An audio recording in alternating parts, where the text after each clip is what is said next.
Hey, Colin. Your first question is from Vlad. Bonds and stocks have become highly correlated. He wants to know what could cause them to behave like two different asset classes again.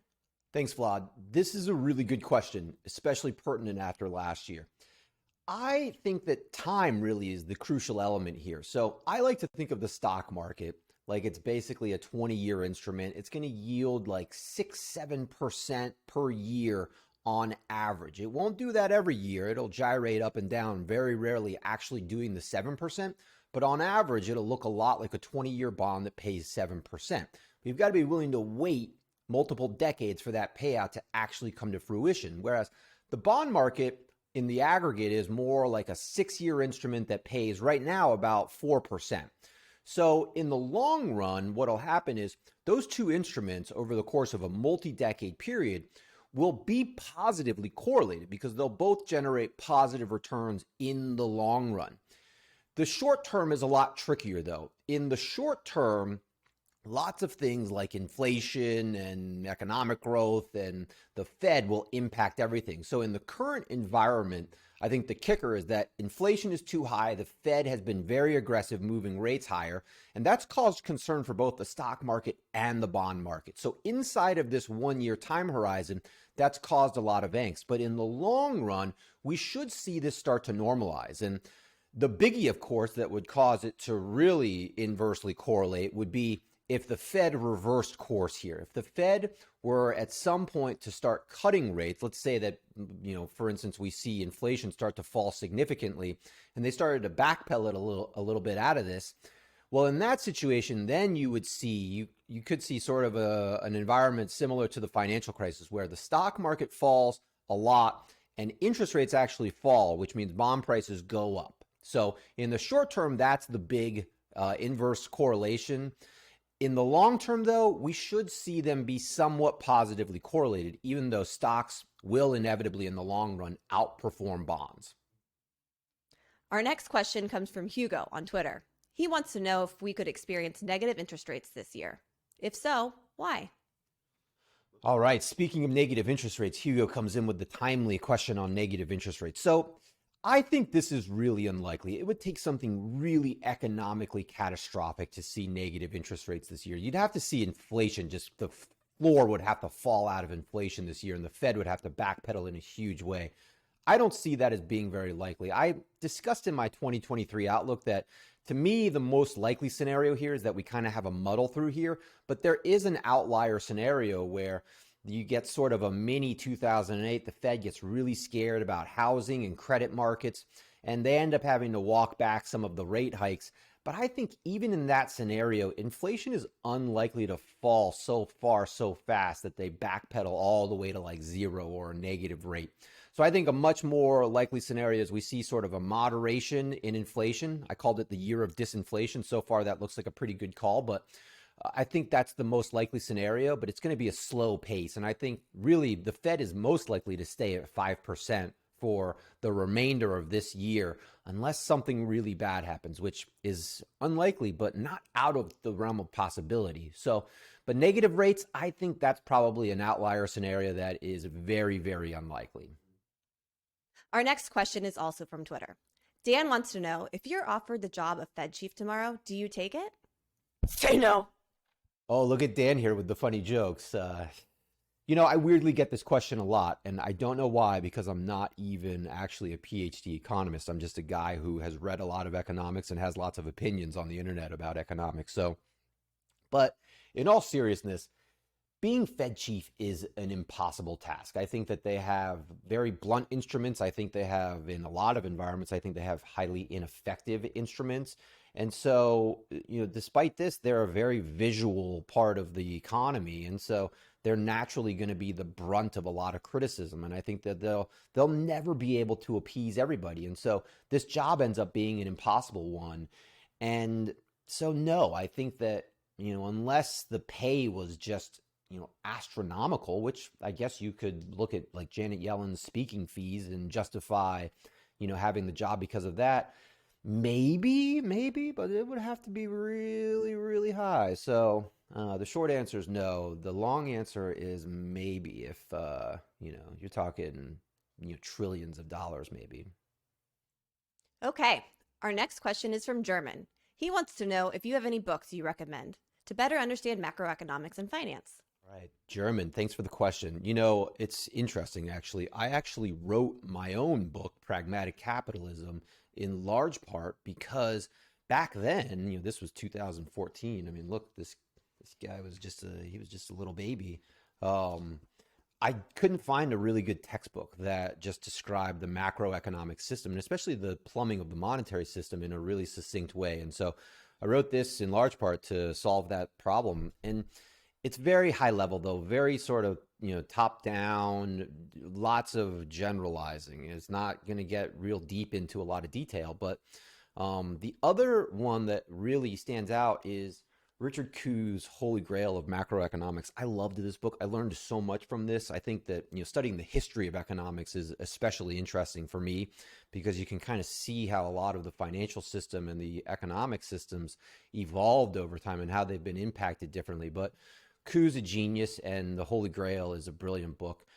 Other than that, I think I'm a huge fan of diversifying across different schools and, different, types of teachers. And there's a lot to learn, almost a bottomless pit in macroeconomics. And so I started, interestingly, as sort of an Austrian economist type thinker, where coming out of college, I was very highly influenced by a lot of the Austrian school, evolved more into reading sort of John Maynard Keynes and the general theory, which evolved my thinking a little bit. Read then a lot of Milton Friedman's work. That added another layer of sort of understanding. And then in the last sort of 10 years, I've kind of been on I guess what's called a post-Keynesian econ kick, which has, to me, been very pertinent coming out of the financial crisis and whatnot, and dealing with the sort of Japanese scenarios that a lot of us became sort of entangled with following the financial crisis. But I think you've really got to diversify your thinking. Do not be closed-minded about anyone's thinking, because nobody, and I mean nobody, has all the answers in macroeconomics, and the systems is always changing, and there's little tidbits you can get from every single school of thought that are going to be useful in helping you develop. So, the short answer is start with those two books. The long answer is read it all. Thanks, Colin. Moving along, Jeff left a message on PradCap. He can't wrap his head around constant maturity bond funds. Can you explain how they're different from individual bonds? Can you also explain duration and how it relates to bond prices? All right, Jeff, stepping it up with the more difficult questions here. So I think to understand this, it's helpful to use a simple example where, let's say that we buy a 10-year bond ladder. Well, what's happening inside of that portfolio is that you're buying 10% increments of 1 through 10-year maturities, okay? And that 10-year bond, well, it isn't really a 10-year bond. It becomes a 9, 8, 7. And as each rung of the ladder matures, you're basically buying the later maturities to make up for the shorter ones that are maturing over time. And so you're actually maintaining what is on average a 5-year constant maturity in a proper bond ladder. But the kicker is that with a proper bond ladder, you actually see the maturities coming due as they would with like an individual bond, because after all, a portfolio of constant maturity bonds is made up of individual bonds. So the trouble with a constant maturity bond fund, like a lot of the low cost sort of Vanguard ETFs like BND or AGG, which is the iShares fund, well, they're not proper bond ladders. And so they're kind of staggered in sort of a barbell manner where 30% of the fund is, let's say, 20-year plus instruments, and something like 10% is short-term instruments. And you have this sort of staggered ladder, almost like the rungs are sort of, staggered and misplaced across the ladder. And I think that people struggle with this sometimes because even though AGG is on average, I think it's a 9-year instrument, well, the problem with that is that you don't actually see the rungs as you're climbing across time. And so as we navigate environments like last year, I think people sometimes struggle because they just see the constant maturity that's fixed rather than something like a bond ladder where they actually see the maturities coming due. They see the cash flows and the bonds actually coming due, and they can actually, then visualize how the time horizon of the portfolio is working. All right, so part two of this is related to part one in that In years like last year, where interest rates rise substantially, you have a lot of sort of front loaded duration risk. So, duration is approximately the amount of interest rate risk in a bond. So, if a bond has for instance, a 10-year duration, what that means is that for every 1% increase in interest rates, the bond will fall in price by 10%. So, last year, if interest rates go from 3 to 4%, your $100 bond instantly becomes a $90 bond. And so even though you're earning a higher interest rate, well, you now have a lower priced instrument. So the kicker there, though, is that, and this is true of the stock market as well, that generally when prices fall, long-term returns often increase. And so the bond market is useful in terms of thinking of that because let's say that you bought two bonds. Let's say that you bought a 4% yielding bond, and let's say that bond A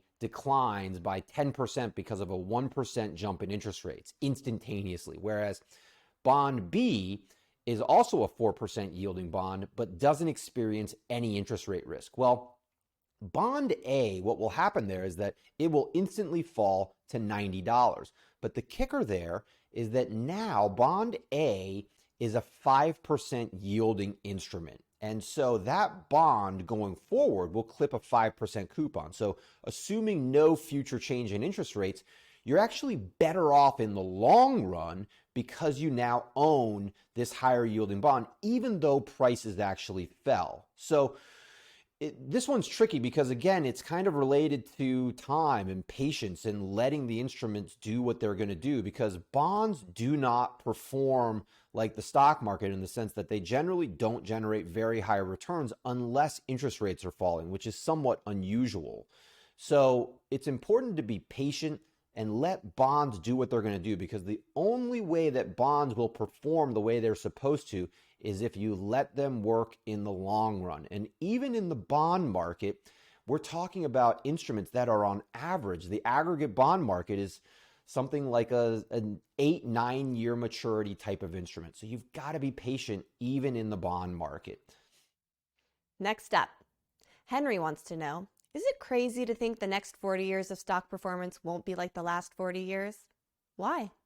All right, Henry, thanks for this super thoughtful question. So I think going forward, it's safe to assume that the future will not look a lot like the past.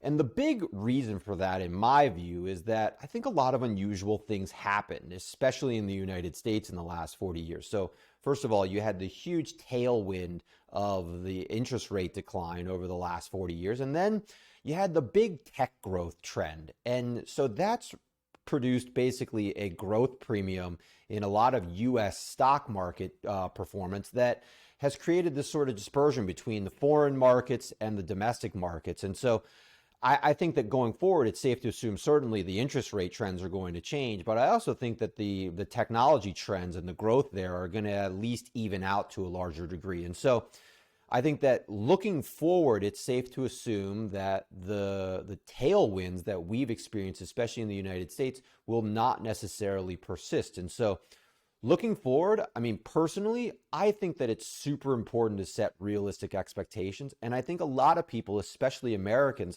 have this sort of false perception of what the stock market is likely to do because they're so used to the last 40 to 50 years of just outstanding performance. And I think that setting your expectations a little lower, assuming something closer to probably a 6-7% type of return in the stock market, is very practical to do from a portfolio construction perspective, because frankly, I think that setting realistic expectations will help you maintain your portfolio over time. And so going forward, yeah, I think returns are likely to be a little lower than what Americans have certainly gotten used to, probably something closer to what the international markets have done on average. And I think that that's perfectly fine. The stock market doesn't have to do 10, 15, 20% every year in perpetuity, as long as it's outperforming the bond market by even, a few percentage points. All right, next up we have Ernest. He wants to know how you think about Social Security, pensions, and annuities in the asset allocation mix. All right, good question, Ernest. I always prefer to think of Social Security, annuities, and pensions as essentially being fixed income instruments. Think of them literally like you own a bond. I actually like to think of your job as basically being a bond as well. So when someone's working full time, for instance, they have essentially what is an asset that's producing a consistent income. And so you have this thing that's providing this fixed sort of income every year that provides you with a great deal of certainty. And so one of the main reasons why annuities, Social Security, and pensions even exist is because what happens when people retire is this asset that they have that was providing this fixed income, well, it essentially goes to zero or it declines in value significantly because it's no longer kicking off this fixed income for you in terms of your income. And so people need to transition into retirement in a way where they have something, a similar sort of certainty in terms of how much income they're producing every year. And it's one of the, I think, things people struggle with now since the pension market has kind of died and people are increasingly relying on the 401k market and the stock market especially to generate very high growth. They no longer have this fixed income stream that helps them navigate especially early retirement. And so I think it's very important to think of these instruments as though they're fixed income and to account for that inside of your overall asset allocation, where it's all about, to me, especially navigating early retirement, is all about maximizing your certainty because that's going to be a very, very uncertain period of your life. And so anything you can do that adds a sort of degree of certainty will be a big boon to helping you navigate that both financially and psychologically. So specifically, I'm a big fan of using the sort of bond tent approach to building a bond portfolio in early retirement, where you're kind of offsetting lost income by building up a big bond tent, a big bond allocation to offset, especially the early part of your retirement, where you kind of launch into a bigger allocation in bonds early in retirement, navigate those, 5 to 10 years of uncertainty with a bigger bond allocation and taper it off as you get older and actually increase your equity allocation. So, but yeah, going back to the question, I think these things are fixed income and we should think of them essentially as though they're bond-like. All right, next up is Matt, getting a little greedy with the 4 questions, but we'll go with it. Number 1, how did you determine the probabilities in your 2023 predictions? Number 2, what's the meaning of life?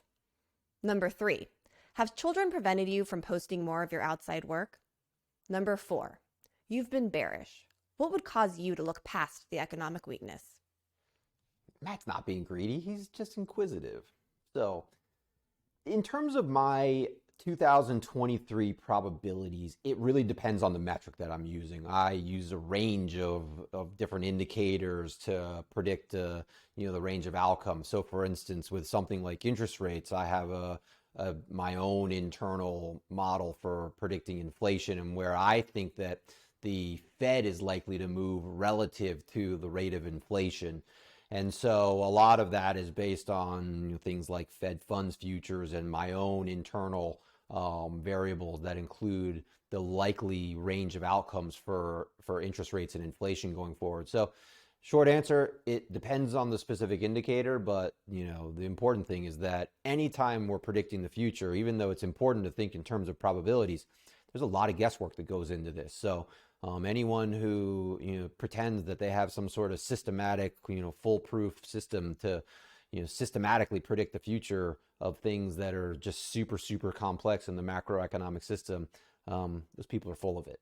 All right, I love this question. There's nothing more macro than this one, so I won't wax philosophical on you guys for too long here. But the long and short of it is that this is actually a really interesting sort of micro macro perspective because I grew up a very religious person. I'd argue I'm probably a much more of a spiritual person now, but in the process of that, I was taught by the Jesuits, and the Jesuits were very into teaching, not just religion, but also science. And so I think the science in terms of our world is pretty clear that we live on a relatively small rock inside of a great big universe, and we're hurtling through space at whatever 50,000 miles per hour, and in the grand scheme of things, we're a pretty small speck of dust.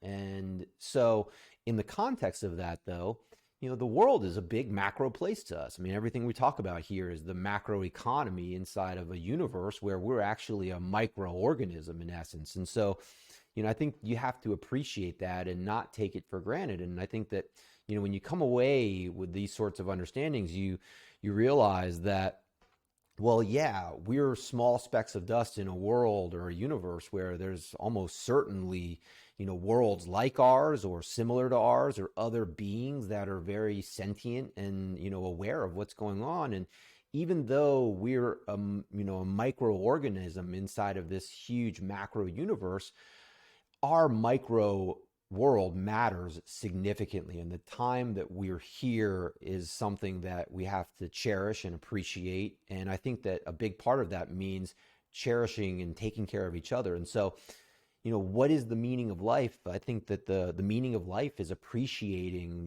the fleeting time that we have here in our existence with other people, and appreciating not just, the little rock that we're all spinning in circles on, but also all of the things that are on that rock, and especially the people and the people who are also aware of that existence. And so the meaning of life to me is to appreciate that and to embrace it, and to try to be a good person, try to be the best person you can be, and really enjoy the time that we have here, because even as micro as it may be, it's a very macro importance to all of us.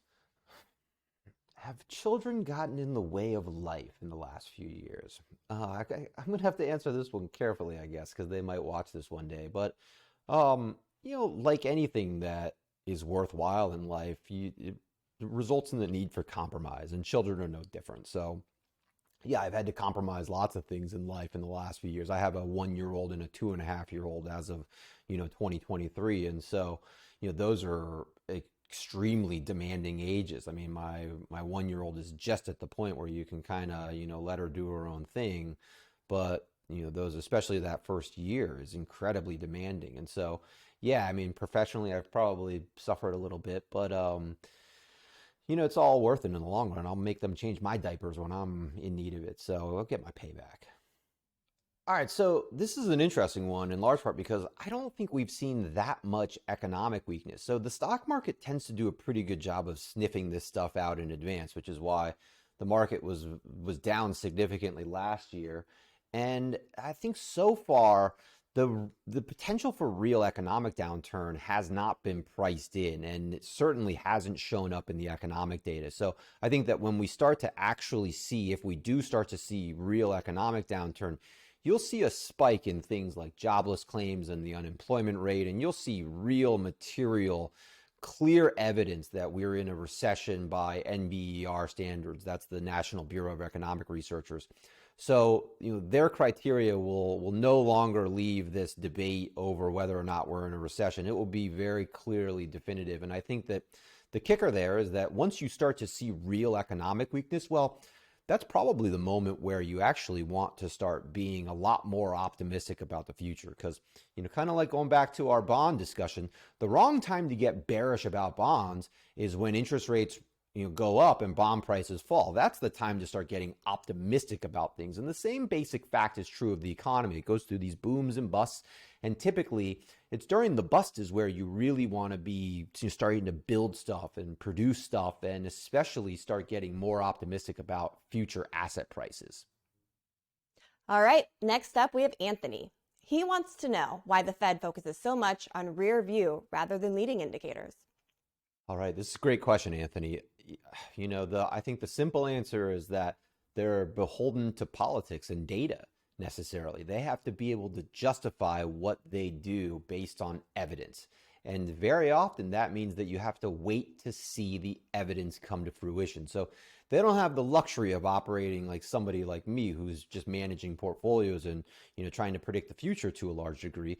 They can't afford to be proactive and get things wrong and then not be able to explain why they did the things they did. They have to be able to look at data and say, we did this because the data showed this. And so, being beholden to Congress and constituents and everybody, they're beholden to the data, and that's why they're so data dependent, and it's why they're so rear view mirror looking. I wish it wasn't that way. I would prefer a much more sort of systematic approach to all of this, but it is what it is in large part because the Fed, regardless of how independent they want to be, they will always be beholden to the Congress and all of the voters. Vadim lives in a country with limited access to small cap ETFs. Does he need them in his portfolio to perform well? All right, thanks for that question, Vadim. This is an interesting one. This is basically a factor investing question.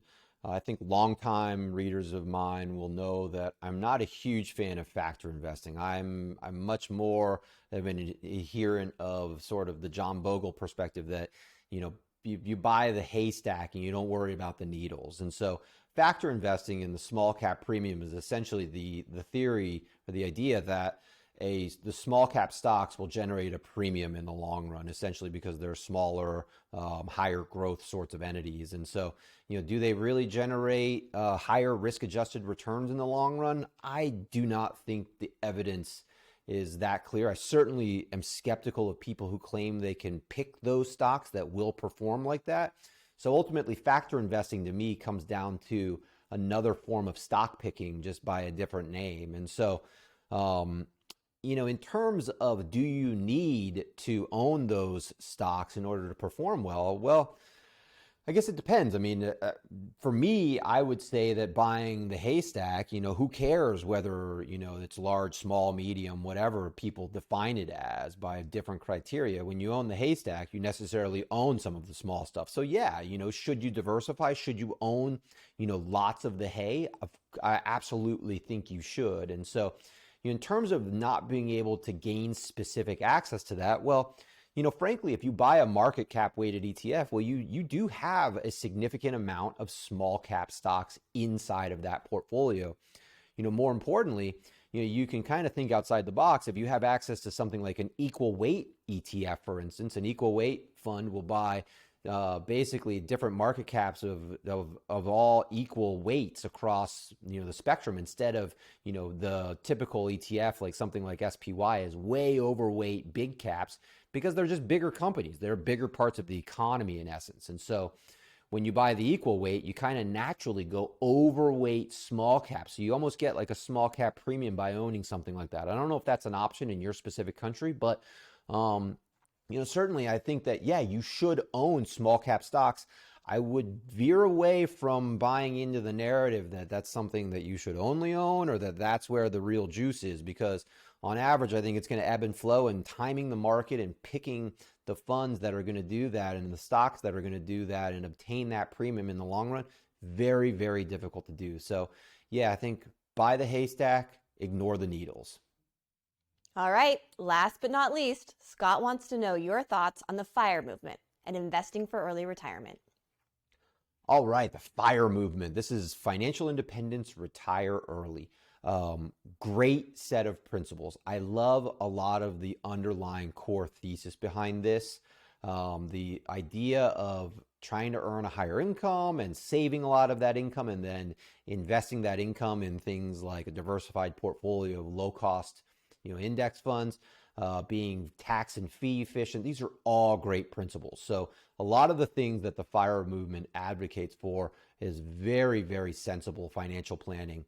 I am somewhat skeptical of the RE part of all of this, the retire early part. And a big part of that is probably just the fact that I've seen so many people retire over the course of my career and worked with them that I know how difficult retiring actually is. When people stop working, they oftentimes they lose a sense of purpose. And I think that especially a lot of young people have this sort of naive view that you're going to retire and go live on the beach and drink margaritas all day. And, don't get me wrong. I had the same exact sorts of dreams. And the older I get, the more I value the work that I do, the more that I can try to provide value, the more purpose I feel like I have. And I think that some retirees, they lose that sense of purpose when they retire. And I think that could be especially true of people who are still young and vibrant and learning things that, if you retire at 40, well, I think you can lose your sense of purpose in the world pretty quickly. And so for me, I'm a big advocate of basically not retiring or maintaining some sort of hobby or purpose that is similar to your work where, maybe you're not earning the same income based on the same expertise, but at least doing things that are still meaningful and purposeful. So, um, in short, I love a lot of the principles. I am very skeptical of the retire early part. And I'm not saying that you should, drive yourself into the ground working, slave labor, but I think that there are sensible ways to navigate retirement where, say you move into part time or you find other hobbies and you still maintain a sense of purpose where you are technically still employed, but you're still maintaining your sense of purpose. Thanks for watching, everyone. I hope you learned something new. I'll catch you next time.